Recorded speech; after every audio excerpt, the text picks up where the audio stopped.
Dios les bendiga. Este es el quinto mensaje de la serie sobre el sufrimiento. Este mensaje se titula Reacciones no bíblicas ante el sufrimiento. Podemos reaccionar de diferentes maneras y no bíblicas ante el sufrimiento, pero Dios quiere transformar nuestras vidas y que aprendamos a confiar en Él. En una carrera olímpica de 2000 metros con obstáculos, ¿cuál sería la mejor estrategia para los corredores? ¿Pensar en superar con éxito cada obstáculo o llegar primero a la meta? Sin duda ambas cosas son importantes, pero pensar en llegar primero a la meta es lo más importante. Lo mismo es cierto en tiempos de sufrimiento. Funcionamos mejor cuando fijamos nuestras mentes en la meta, no en los obstáculos, al igual que Jesús lo hizo, el cual, por el gozo puesto delante de él, sufrió la cruz, menospreció el oprobio y se sentó a la diestra del trono de Dios. Pero el mensaje de hoy no se trata realmente acerca de la meta, sino de los obstáculos del camino. Porque aunque nuestras metas no debían enfocarse en ellos, sigue siendo importante saber que los obstáculos están allí y debemos enfrentarlos. La razón por la que tenemos esta serie acerca del sufrimiento que glorifica a Dios es la facilidad con la que podemos sufrir incorrectamente. Así que hoy pasaremos tiempo reflexionando sobre algunas de las maneras más comunes en que sufrimos mal. Los obstáculos del camino, por así decirlo. El sufrimiento tiene una forma de tentarnos para hacernos perder de vista cómo es Dios realmente, para minimizar los atributos de Dios. Sufrir mal, en esencia, implica una visión deficiente de quién es Dios. Incluso las personas cuya teología está correctamente formada pueden sufrir mal debido a su teología práctica, es decir, la visión de Dios que realmente les impulsa a sus esperanzas, miedos y acciones es falsa. En su carta a un grupo de cristianos que se encontraban bajo presión, Pedro les exhorta diciendo: sed sobrios y velad, porque vuestro adversario el diablo, como león rugiente, anda alrededor buscando a quien devorar. Una manera de velar es conocer las respuestas no bíblicas al sufrimiento. Mientras más lo hagamos, estaremos más preparados para responder de una manera que honre a Dios. Durante el resto de este mensaje veremos 5 reacciones no bíblicas ante el sufrimiento. Al igual que cuando vimos los 8 propósitos para el sufrimiento en la Biblia, tu tarea será escuchar y escoger 1 o 2 reacciones para meditar en ella durante la semana. Y recuerda que no se trata de buscar fallos en la teología que profesas con tu boca, aunque puede que existan algunos fallos, sino en buscar fallos en tu teología práctica, la teología que muestras con tus acciones en tu vida. Hagamos la siguiente pregunta: ¿dónde están los fallos de mi teología práctica que me harán tropezar cuando lleguen los tiempos de sufrimiento? En primer lugar, veamos una actitud impasible, es decir, la actitud que nos dice que Dios no existe. Nuestra primera respuesta no bíblica es la respuesta atea, y quizás sorprendentemente es extremadamente más común entre los cristianos, tal vez más de lo que pensamos. Es la estrategia que consiste en sonreír y soportar para lidiar con el sufrimiento. Esta es la estrategia del ateo. Esta estrategia dice que en un tiempo de sufrimiento, de gran aflicción, saldré adelante por mi cuenta, como si Dios no existiera. Voy a decirle a la gente que estoy bien, porque no soy la clase de persona que pide ayuda. Mi estrategia consiste en lo que yo haré. Y en esos momentos, ya sea por necesidad u orgullo, me convierto en un ateo práctico. Hay algo acerca de pedir ayuda que es humillante. Y desde que Adán y Eva se dieron ante la tentación de pensar que podían estar mejor si fueran Dios, es decir, independientes, autosuficientes, con el poder de decidir lo bueno, desde ese momento la humanidad ha sido infectada con una negación a admitir que necesita ayuda. Incluso cuando estamos sufriendo, hay veces en que preferimos sonreír y soportar el problema que pedir ayuda y ser vistos como débiles. Veamos 2 consideraciones para escapar de esta respuesta no bíblica.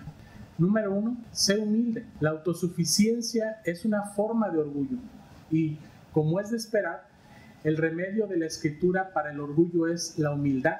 Piensa en las palabras de Pedro a los cristianos que se hallaban sufriendo. Humillaos, pues, bajo la poderosa mano de Dios para que Él los exalte cuando fuere tiempo. En este versículo nos pide Pedro 3 cosas. Primero, reconoce la autosuficiencia como orgullo, la cual debería confesarse como un pecado. Segundo, reconoce que Dios es el Salvador poderoso y tú no. Y tercero, demuestra que la humildad consiste en echar tus cargas sobre Él. Número 2, recuerda los propósitos de Dios para el sufrimiento. Sea cual sea la prueba por la que pudieras atravesar e independientemente de las cosas que humanamente te toquen hacer, recuerda que hay propósitos eternos para tu vida de los cuales Dios está trabajando en ti. Piensa en las palabras de Pedro acerca de las pruebas. Para que sometida a prueba vuestra fe, mucho más preciosa que el oro, el cual, aunque perecedero, se prueba con fuego, sea hallada en alabanza, gloria y honra cuando sea manifestado Jesucristo. Ahora bien, puede haber muchas cosas que puedas hacer para mejorar tus circunstancias, pero ¿puedes probar tu propia fe? ¿Puedes asegurarte de que tu fe perdure hasta el final? ¿Puedes asegurarte de que tu fe resulte en alabanza para la gloria de Dios? Por supuesto que no. Cada vez que damos un paso atrás y vemos los propósitos de Dios para nuestras pruebas, reconocemos cuán incapaces somos para lograrlos, sin importar cuántas cosas temporales parezcan estar bajo nuestro control. Considerar los propósitos de Dios para nuestro sufrimiento es una forma de salir de la autosuficiencia. Por tanto, sin dejar de ser responsables, recuerda cuán poco control tienes sobre las cosas que realmente importan en esa prueba y atesora la promesa de Dios de que Él cumplirá todas las cosas que son importantes y que están fuera de tu alcance. La segunda respuesta no bíblica para el sufrimiento es escapar, correr tras dioses falsos. Esto significa volvernos a algo que no sea Dios para encontrar alivio en nuestro sufrimiento. Puede parecer que por un momento que hemos escapado de nuestros problemas tengamos cierto alivio. Luego de tranquilizarnos, nos damos cuenta que nada ha cambiado y el ciclo continúa. ¿Cómo escapamos entonces? Algunas veces literalmente huimos del sufrimiento y corremos hacia las drogas, hacia el alcohol, hacia otras alternativas que el mundo nos puede ofrecer. Huimos de un mal matrimonio por medio de un divorcio, de una relación difícil a través del tratamiento silencioso al no decir nada. En ocasiones intentamos escapar por medio de una distracción, nuestros trabajos, el sexo, ir de compras, la comida, el entretenimiento, nuestra apariencia física. Algunas veces es simplemente fantasía, cuando creamos un mundo en nuestras cabezas donde todo marcha como queremos. En todos estos escapes, lo que inicialmente creemos que es una excursión inofensiva, se apodera de nuestras vidas y al final resulta ser un camino de muerte, porque hemos invertido en las promesas vacías de otros dioses falsos en los que confiamos.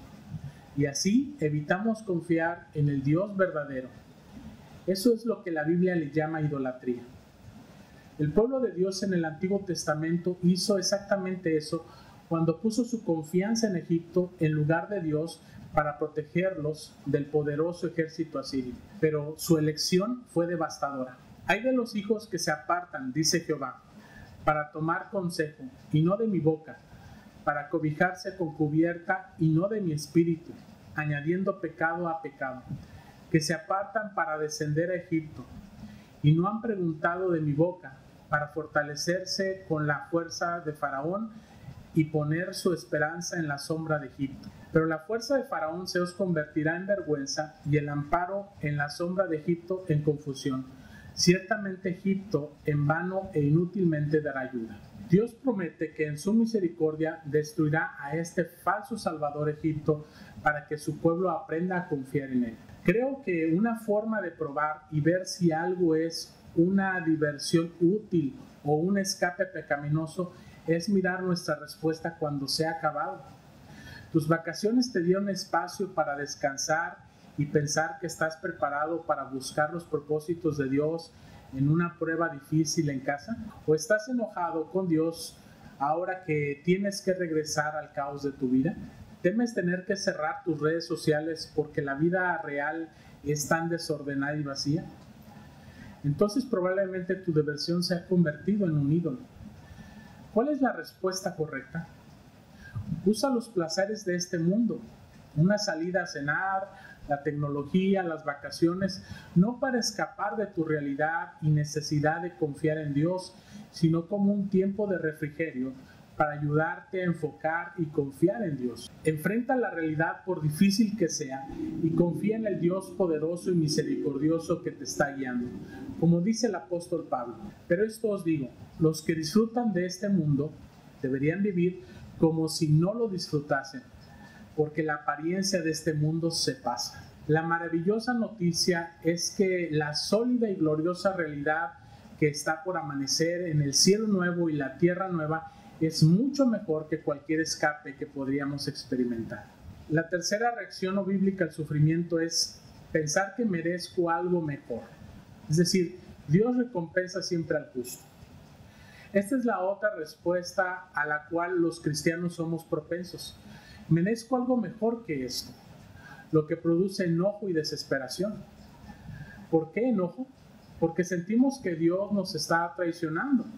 Tengo un problema con Dios, he mantenido una conducta impecable, lo he obedecido y Él debiera darme una vida agradable y cómoda. Se supone que a la gente mala le pasan cosas malas, no a mí que soy bueno. Nosotros somos los buenos. Debería de sucedernos cosas buenas. Y esto fácilmente puede conducir a la desesperación porque el sufrimiento nos hace preguntarnos si no somos lo suficientemente buenos para con Dios. Podríamos llamar a este problema el del ¿por qué a mí? Por supuesto, puedes ver una mala teología en todo esto. Mientras piensas que Dios es injusto por hacerme esto, en realidad lo que sucedió es que Dios ha decidido que mis planes para una vida agradable y cómoda no fueran lo suficientemente grandes. Considera al Israel del Antiguo Testamento como un ejemplo. Ellos querían una vida agradable y cómoda como el pueblo especial de Dios, pero Dios tenía otros planes para ellos. Isaías 49:6 nos dice: poco es para mí que tú seas mi siervo para levantar las tribus de Jacob y para que restaures el remanente de Israel. También te di por luz a las naciones para que seas mi salvación hasta el postrero de la tierra. Considera cómo esos planes mucho más grandes y mejores de Dios fueron tan perjudiciales para la comodidad de Israel. Implicaban la disciplina purificadora de Dios que leemos a través de los profetas. Los planes más grandes de Dios sometieron a Israel a la dominación romana para que el pueblo de Israel se mudara a cada parte del imperio. De modo que en Pentecostés, cuando se proclamó el Evangelio por primera vez, leemos que moraban en Jerusalén judíos, varones piadosos de todas las naciones debajo del cielo. Los planes de Dios desgarraron a la nación judía a medida que la secta de los cristianos emergentes abrazaban a sus hermanos y hermanas gentiles. Dios tenía planes mucho más grandes que Israel, e Israel sufrió como resultado. Pero ¿no diríamos que valió la pena? Así que el problema del ¿por qué a mí? Ciertamente tiene una mala teología de raíz, pero de ninguna manera significa que aquellos con una teología muerta no puedan luchar contra ello. En su carta a un grupo de cristianos que se encontraban sufriendo, Pedro escribe: amados, no os sorprendáis del fuego de prueba que os ha sobrevenido, como si alguna cosa extraña os aconteciese. Así es como puedes diagnosticarte en esta categoría. ¿Estás previendo sufrimiento o aún más sufrimiento en tu vida? ¿O básicamente asumes que tu vida debería solo mejorar para ti? Si así piensas, Sospecho que tienes algunos problemas en tu teología práctica porque eso no es lo que dicen las Escrituras. No deberíamos sorprendernos cuando nos topamos con el sufrimiento, no porque seamos pesimistas o fatalistas, sino porque el sufrimiento es parte de seguir a Jesús. En lugar de estar sorprendidos, dice Pedro, sino gozaos por cuanto sois participantes de los padecimientos de Cristo, para que también en la revelación de su gloria os gocéis con gran alegría. No es natural para nosotros alegrarnos cuando enfrentamos aflicciones como cristianos, pero cuando comprendemos que el sufrimiento ha llegado porque los planes de Dios son mayores y mejores que los nuestros, Dios nos da la gracia para alegrarnos porque no estamos avergonzados de ser conocidos como seguidores de Jesús. Una cuarta reacción no bíblica al sufrimiento es el miedo. Esta reacción no bíblica al sufrimiento básicamente dice: Dios no puede evitarlo. Dios hace lo mejor que puede, pero esto está más allá de su control. Una idea errónea que recorrió el cristianismo hace algunos años es lo que se ha llamado la apertura de Dios. Es una doctrina y forma de liberarse de Dios al negar que Él conoce todos los acontecimientos futuros. Se cree que de esta manera la libertad humana y la bondad de Dios se preservan. Escucha lo que señala uno de esos teólogos. Las decisiones que aún no se toman no existen en ninguna parte para que ni Dios las conozca. Son potenciales aún por realizarse, pero aún no son reales. Dios puede predecir gran parte de lo que escogemos hacer, pero no todo, porque parte de ello permanece oculto en el misterio de la libertad humana. El Dios de la Biblia muestra una apertura al futuro que la visión tradicional de la omnisciencia simplemente no puede acomodar. Negar que Dios tiene conocimiento de los acontecimientos futuros está destinado a ofrecer consuelo a aquellos que cuestionan la bondad de Dios, pero termina haciendo lo opuesto. Nos quedamos con un Dios que espera que las cosas salgan como Él había planeado, pero no está seguro. Y nos quedamos sintiendo una terrible soledad en medio de la tragedia. Pero la Biblia es bastante claro en cuanto a que Dios es completamente soberano y omnisciente, y Él conoce todas las cosas, incluso antes que sucedan. Isaías 46, versículos 9 y 10 nos dicen: Yo soy Dios, y no hay otro Dios, y nada hay semejante a mí, que anuncio lo por venir desde el principio, y desde la antigüedad lo que aún no era hecho, que digo, mi consejo permanecerá, y haré todo lo que quiero. Salmo 139, 4 nos dice: Pues aún no está la palabra en mi lengua, y aquí, oh Jehová, tú la sabes toda. Ahora, por supuesto, incluso las personas cuya teología formal es mejor que esta, pueden pensar de esta manera. Cuando sufrimos, no es raro cuestionar si Dios sabe lo que está haciendo, pero Él lo hace. Él es un Dios bueno. Él está en control y cuida de nosotros. Asaf se dio cuenta de esto mientras luchaba por confiar en Dios en el Salmo 73. El impío prosperaba mientras que el impío sufría, y comenzó a preguntarse si había confiado en Dios en vano. Quizá los malvados tenían razón. ¿Y cómo sabe Dios?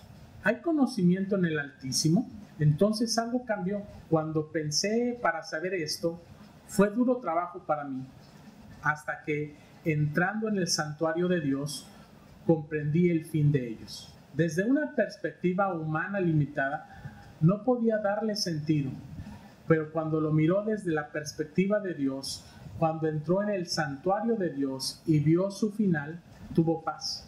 Comparado con un Dios sabio, declara: tan torpe era yo que no entendía. Era como una bestia delante de ti. Frecuentemente habrá momentos en los que no podremos entender por qué Dios permitió que sucediera esto o aquello. En esos momentos simplemente tenemos que confiar en Él y seguir obedeciendo sus sabios mandatos para nuestras vidas. Una quinta reacción al sufrimiento es decir: Dios está empecinado conmigo. Dios no es bueno para mí. A veces sabemos que Dios es bueno. Sabemos que Él está en control. Supongo que la pregunta con la cual luchamos es, ¿Dios es bueno para mí? Creo que esta pregunta puede tomar dos formas. La primera es la pregunta de la culpabilidad. Es decir, ¿me está castigando Dios por algo? En otras palabras, ¿está actuando en mí a través de este sufrimiento, castigándome por algo que hice? La segunda forma en la que podemos dudar de la bondad de Dios es la pregunta de sus propósitos. ¿Quiero ser parte de lo que Dios está haciendo en esta prueba? Pero quizá mi teología es demasiado buena como para pensar que puedo salir de ella. Así que solo me siento y me pongo de mal humor.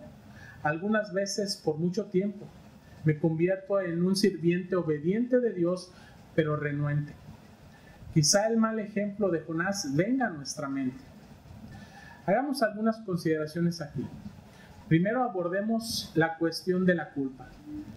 ¿Dios te está castigando por algo? Veamos Hebreos 12 del 5 al 8.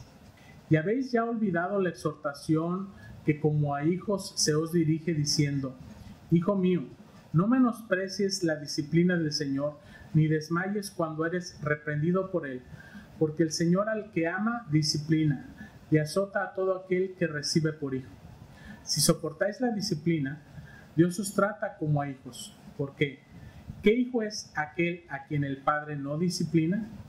Pero si se os deja sin disciplina, de la cual todos han sido participantes, entonces sois bastardos y no hijos.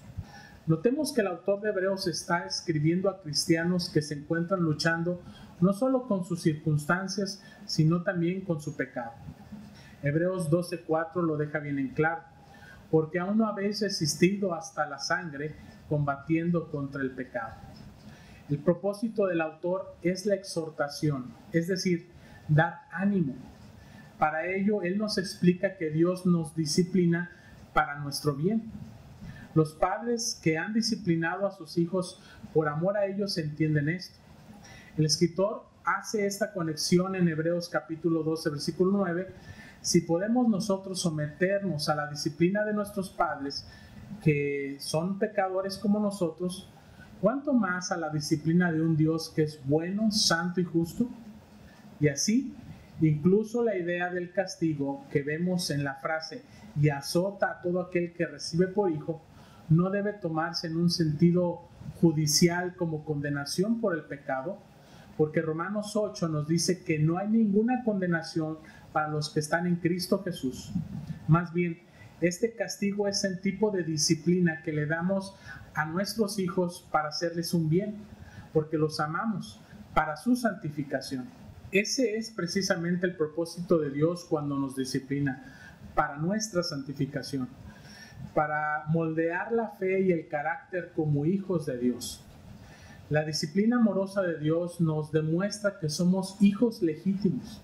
Así como no disciplinamos a los hijos de los vecinos porque no son nuestros hijos, sino que disciplinamos a nuestros propios hijos, así también la disciplina de Dios es una señal de legitimidad como hijos de Dios, y eso sí debería ser causa de gozo.